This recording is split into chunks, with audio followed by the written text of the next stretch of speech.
네, 안녕하세요. 오늘은 11월 8일 토요일 날입니다. 네, 테슬라가 지금 현재 굉장히 싸지고 있는데 매우 좋은 기회라고 생각합니다. 여러분들 이 기회 절대 놓치시면 안 되고 지금 여기에 대응자리라고 보고 있거든요. 오늘 제가 주주총회 전체적으로 정리해 드리면서 왜 26년도에 폭발할 수 없는지에 대해서 말씀드리도록 할게요. 보상한 유효 투표 기준이 75% 이상 찬성으로 통과됐습니다. 12개의 성과, 마일스톤을 달성해야 되는 보상이 열리는 구조라 숫자만 보면 엄청난 도전입니다. 하지만 이 표결로 최소한 한 가지는 분명해졌는데 머스크 리더십의 리스크가 크게 낮아졌다는 점이겠죠. 주주들이 이번 판의 운전대는 여전히 이 머스크에게 맡기겠다라고 뜻을 모은 셈이죠.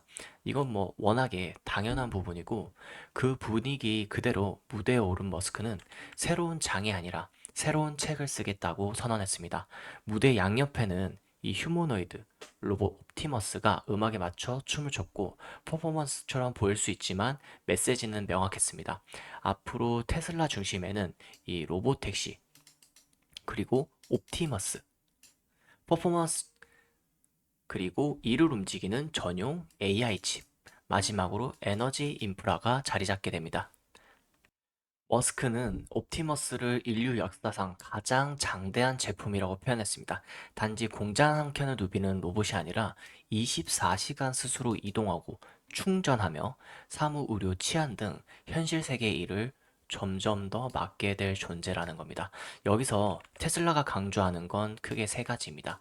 사람 같은 손, 리얼월드 AI, 데이터를 학습해 상황을 이해하고 판단하는 두뇌, 그리고 대량 생산의 체계 이 세 가지를 한 회사가 동시에 해낼 수 있느냐가 승부의 분기점인데 테슬라는 우리가 그 셋을 모두 갖추고 있다는 자신감을 보였죠.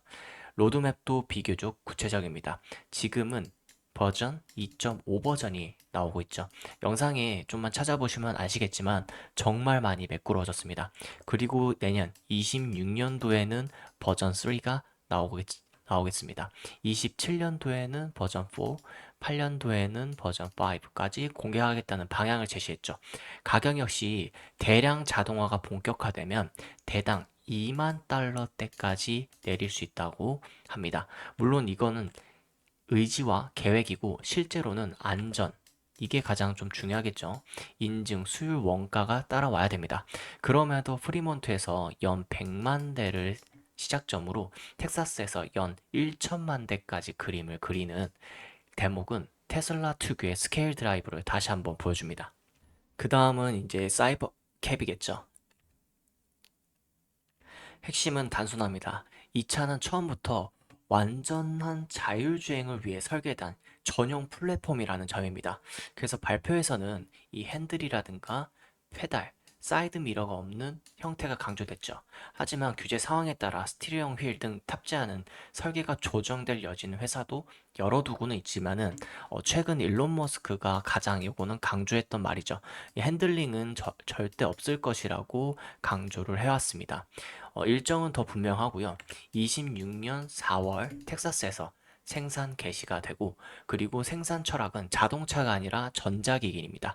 라인 텍트 타임을 10초대 이론상 5초대에 한 대, 5초에 한 대가 생산되는 거죠. 공격적인 목표가 제시되고 있고 이게 가능한가 싶지만 테슬라가 공개한 언박스드 프로세스를 보면 큰 부품 덩어리를 모듈화해 결합하는 방식으로 속도를 단숨에 끌어올리려는 그림이 읽힙니다. 물론 최종 수치는 규제, 승인 속도, 수요, 부품 조달, 자본 지출이 함께 맞물려야 되는 현실인데 결국엔 이런 거는 테슬라만 할 수 있다는 점이 더더욱 확고해지는 거죠. 기존 이제 레거시 회사들이 전기차 부분에서 테슬라를 따라잡을 수 없는 분야까지 와버렸어요. 그런데 지금 자율주행 부분에서 테슬라를 또 치고 올 수 있는 회사가 있느냐? 없다라는 거고 테슬라가 결국에는 이 사이버 캡을 전 세계에 먼저 선점하게 된다라는 거죠. 이번에 이제 FSD 버전 14는 사용자 경험에 완전한 전환점을 맞이하고 있습니다. 자율주행 소프트웨어 FSD는 의미 있는 신호가 하나 나왔습니다. 한 두 달 내에 FSD를 켠 상태에서 이 문자 보내기가 가능해질 수준이라는 발언이죠.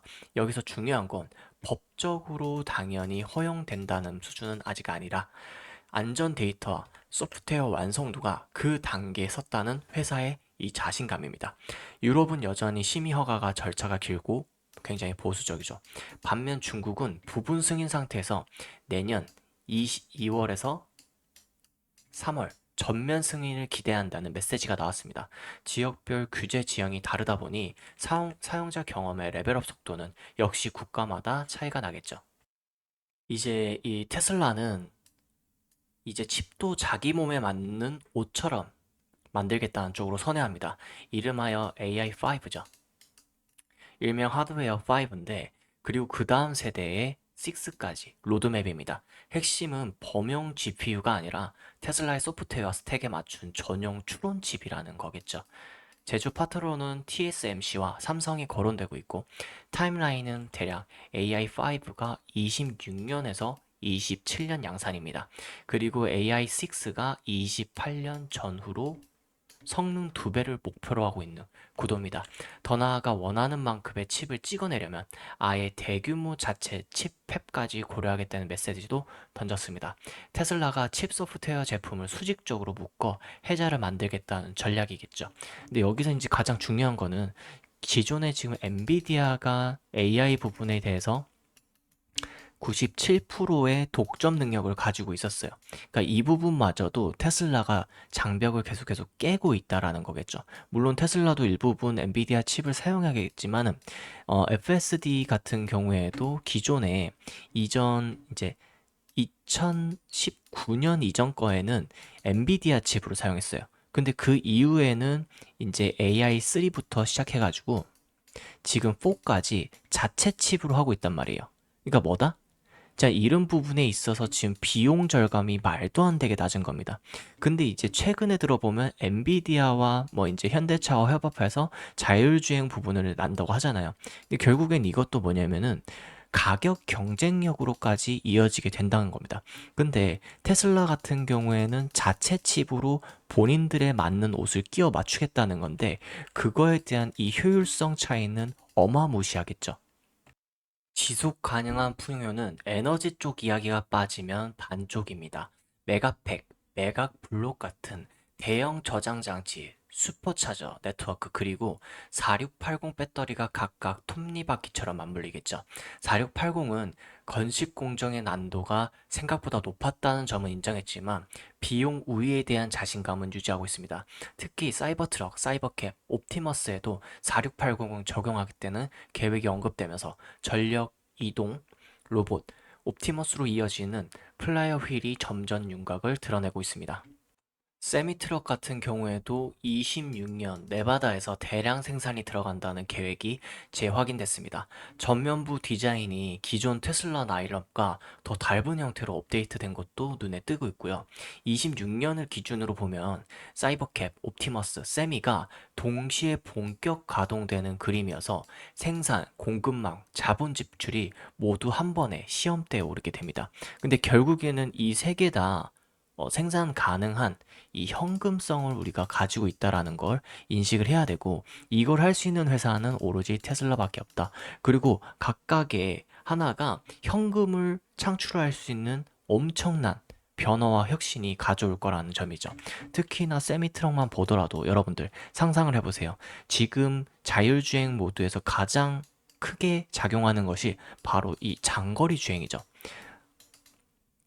장거리로 물류를 운송하는 이제 기사님들이 계시면은 누가 제일 우위일까요? 이 세미 트럭을 가지고 도시 전면적으로 자율주행 모드로 앉아서 휴대폰도 할 수 있고 어느 정도 당연히 자면 안 되겠죠. 자면 안 되겠지만은 이 장거리의 피로감을 확실히 줄여줄 수 있고 그리고 유지 비용 또한 훨씬 낮죠. 이러한 세미 트럭이 앞으로는 물류 운송 지배를 차지하지 않을까요? 저는 충분히 가능하다고 보고, 게다가 이제 로보택시 같은 경우에도 이미 산호세 국제공항에서 잘 자율주행하고 있습니다. 전체적으로 비용도 낮고 서비스 측면도 매우 만족스러운 표현까지 하고 있고, 다만 휴머노이드 같은 경우에는 실제 이용하는 부분은 보지 못해서 확신 못하겠어요. 하지만 이런 부분도 결국에는 테슬라를 이용하는 전 세계 고객들이 무조건 대부분 사용할 것이다 라는 그림을 전망 그리고 있고, 초반에 이 수요, 공급 측면에서는 전혀 문제될 것이 없다.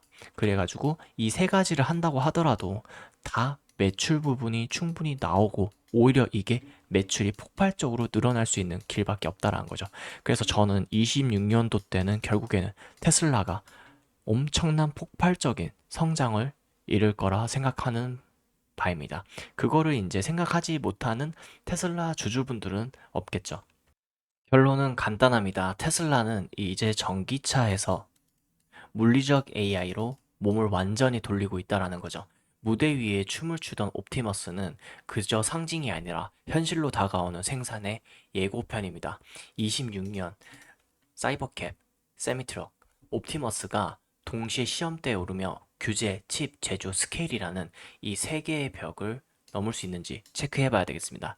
다만 이 부분에서 앞서 말씀드렸다시피 넘을 수밖에 없고, 시장은 이 중심축으로 돌 수밖에 없습니다. 그렇기 때문에 지금 테슬라가 지금 왜 저렴한지에 대해서 계속 말씀드리고 있는 거고, 지금은 이제 시장에 매크로 상황 때문에 다소 눌림세가 있지만은 저는 계속 확고하게 말씀드립니다. 이 부분이 굉장히 저점이고 마지막으로 우리가 볼 수 있는 400달러대 구간이지 않을까 올해 싶네요. 다만 이 부분에 대해서는 지금 단기간적인 매크로 지표상의 하락이지만은 조만간 크게 한번 터지는 구간이 오리라고 생각합니다. 특히나 지금 단기적인 방향을 보면 아래 꼬리가 계속 잡히고 있어요. 그만큼 지금 강한 매수세가 들어오고 있다는 겁니다. 이 부분에 대해서는 이제 여러분들이 꼭 생각해 주셔야 되고, 저는 계속해서 이때도 말씀드렸지만은 모아 가야 된다 말씀드렸고, 이때가 이제 일론 머스크 자사주 매입이죠. 자사주 매입에서 여기까지 만약에 온다면은 엄청난 기회라는 점, 기존에 장기적으로 매수하셨던 분들도 평단가를 좀 올려서라도 매수할 수 있는 시점, 그리고 지금 신규로 들어올 수 있는 분들도 충분히 지금 매력적인 주가 차트 위치에 있습니다. 단기간적으로 정말 큰 상승이 일어날 수밖에 없는 구조라고 생각하고, 지금 4분기에 저가 차량 판매 호조가 너무나도 그림이 짙고, 토셀 모델 Y L 버전, 이제 6인승 버전도 전체적으로 중국과 이제 미국 쪽에 추가로 풀리면서 이 재사용, 그러니까 다시 한번 재구매율이 50%나 육박하기 때문에 이런 부분들, 그리고 FSD 같은 경우에도 지금 현재 12%의 이용률을 보이고 있는데 이거는 가파르게 지금 올라올 수밖에 없다. 이런 부분까지 생각하시면서 하셔야 되고, 그렇다면 이제 우리가 어디에 집중을 해야 되느냐? 이 테슬라와 같이 따라올 수 있는 테슬라, 지금 1차 상승기에는 분명한 건 전기차였습니다. 근데 2차 대세 상승기는 어떤 게 따라 들어올까요? 결국엔 2차 대시세 모멘텀은 이 휴머노이드로 올 수밖에 없다라는 겁니다. 여러분들이 꼭 알고 있어야 되고, 일론 머스크도 말을 했죠. 테슬라가 80% 차지하는 게 이제 휴머노이드가 될 것이다. 그래서 우리는 휴머노이드 꼭 집중해서 정리해야 되고, 이 부분에 대해서 제가 싹 정리해 드렸습니다. 로보택시에 대해서도 제가 싹 정리를 다 해놨습니다. 이런 부분에 대해서 왜 집중해야 되냐면 1차 대시세 때 블링크 차징만 보더라도 2200%가 증가했단 말이죠. 전기차 충전 수혜로 미국에도 이런 테마성 부각으로 오른다는 건데, 지금 휴머노이드, 중국의 휴머노이드만 스쳐가면은 급등주가 일어나고 있어요. 우리나라에도 지금 피지컬 AI로 해가지고 레인보우 로보틱스라든가 로보티즈라든가 전체적으로 300%, 400%가 오르고 있죠. 근데 지금 미국의 로봇 시장은 아직 안 움직이고 있단 말이에요. 왜냐하면 AI에 가려서 피지컬 AI가 안 움직이고 있단 말이다. 여기서 우리는 기회를 노려야 되고, 제가 종목들 다 정리해놨습니다. 그런 거는 이제 어디서 잡느냐? 이렇게 상승 채널을 그려줄 때 상단에 잡는 게 절대 아니라 이런 하단 자리에 모멘텀을 잡아가야 된다는 겁니다. 이런 자리에만 잡는다 하더라도 여기서 100%, 그리고 여기에서 200% 단기적인 수익을 얻을 수 있는데, 이유가 뭐냐면 상한가 제도가 없기 때문에 미국에서는 하루에도 100%, 200% 오를 수 있다는 점이죠. 그런데 그런 종목들이 많아야 되겠죠. 근데 미국이기 때문에 이게 너무나도 많은 이 빅테크 기술주들이 포진되어 있습니다. 이 로봇과 관련된 아이들이 굉장히 많고 로보택시도 당연합니다. 이거에 이제 테슬라와 연관되어 있다라면 상승하는 것이고, 우리가 일부분 테슬라는 70% 포트를 남겨두지만 나머지 30%는 이런 식으로 순환매를 굴려주면서 또 수익금을 다시 한번 재차 테슬라에 추가 투자하는 식으로 우리가 유동성 현금을 가져가야 된다는 거죠. 그런 좋은 종목들 하단 자리가 너무 많고, 이 부분에 대해서 우리 구독자분들께 알람 신청할 수 있는 방법 말씀드리도록 할게요.